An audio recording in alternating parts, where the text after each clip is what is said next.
Autrefois, le café refroidissait rapidement. À l'extérieur, il refroidissait encore plus vite. Ainsi, il était difficile de profiter d'un café chaud longtemps. En 1892, une invention spéciale est née dans un laboratoire. Le flacon Dewar. Un récipient en verre qui retient la chaleur. Cependant, c'était un objet connu seulement des scientifiques.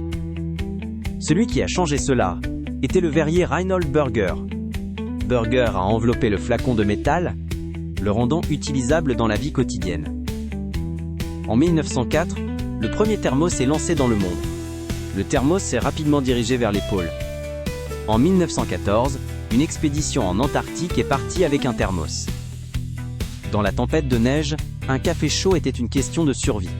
Une gorgée de chaleur dans le froid, c'était de l'espoir. Pendant la Première Guerre mondiale, le thermos était aussi dans les tranchées. Pendant la Seconde Guerre mondiale, les soldats ont trouvé de la force dans le café. Après la guerre, le monde a rapidement changé. Les trains, les voitures, les gens ont commencé à boire du café en se déplaçant. Le thermos est devenu plus petit et plus léger et a été rebaptisé Tumbler. Maintenant, il nous accompagne au bureau et au parc. Le tumbler n'est pas qu'une simple tasse, c'est devenu une habitude. De petits gestes pour l'environnement ont également commencé ici.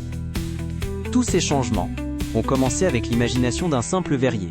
Si vous avez aimé cette histoire, n'oubliez pas de vous abonner et de liker.